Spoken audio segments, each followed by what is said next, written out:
Hello, hello, I'm here to tell you a bit what's going on in this cava and wine region Penedès this weekend, but I will not, because I am here for the international archaeology meeting in Calafell in Baix Penedès, so that's what I will focus on. Why are we there? Yeah, well, we are of course there because there is an important Iberian citadel, an old settlement in that area, so I'm here to tell you a bit about the Iberians. Who were the Iberians? That's the big question here.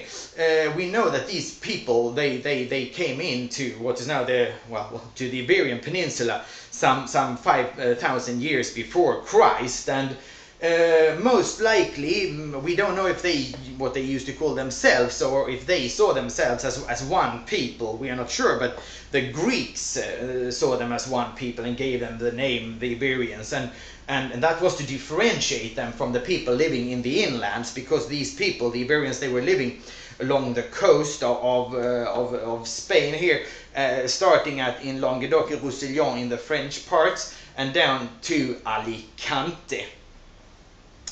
Now these people, they were heavily influenced by the many people who were dominating or taking turns dominating the Mediterraneans. So they were influenced by the Greeks, by the Carthaginians, and also by the Phoenicians. Now, and that's why they learned a lot of different things. They were very good craftsmen. They were good with metal and bronze. They were also very good artists. The most famous piece of art we have from this area is the Lady of Elche, or La Dama de Elche, which was found in the little town of Elche near Alicante. They've also left behind quite a lot of written sources, but although we can decipher their language, unfortunately we don't understand what they were writing, because their language, or their languages I should say, were so different from the languages we know, so it doesn't really make sense, unfortunately. As I said, their languages, because the Iberians were not one people, it was a tribal society, and in fact where we are now is the area where we had Sesetani. So it was a tribe which was living here, starting from the mountains of Garraf in the northeast down in the direction of Tarragona. So these were the Sesetani, and they had settlements here in for example, in Villanova, Villa Geltrú, they had the little settlement Adaro. They had a more important settlement up in Olerdola in Penedès, up on the natural defense spot there, up on a hill. And the reason why I'm here, the citadel in Calafell. But neither of these three were in fact the most important town, or whatever we can call it, of their area. That was down in Sese or Sisa, which we now believe was to the south of Tarragona. They were a unity. We know that from their coins. They minted coins where it said Sese.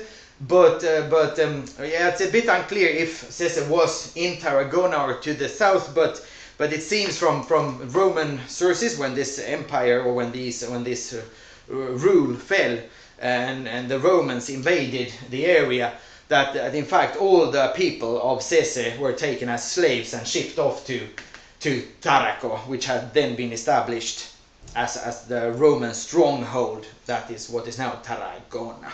So it says, and Tarragona cannot have been the same, really. Now, why should you visit the citadel of Calafell if that wasn't the capital of the Sesetani? Well, above all, since this is quite a small settlement, it's believed that some 65 people used to live there, but it is at the same time, or was at the same time, a perfectly fortified village. So you'll see it with the full defense walls and everything.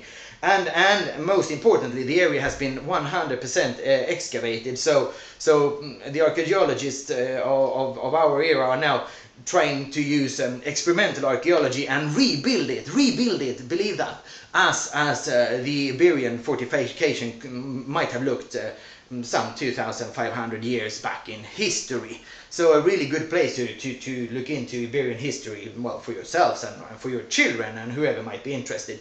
If you are not interested in history, then you can take a look at this agenda, discoverpenedès.com, where you find yeah, a lot of other things going on here in the cava and wine region Penedès. And if you plan to come, well, although it doesn't seem so today, you don't need to bring an umbrella. We should have a relatively sunny weekend here, I've heard. So welcome to Penedès.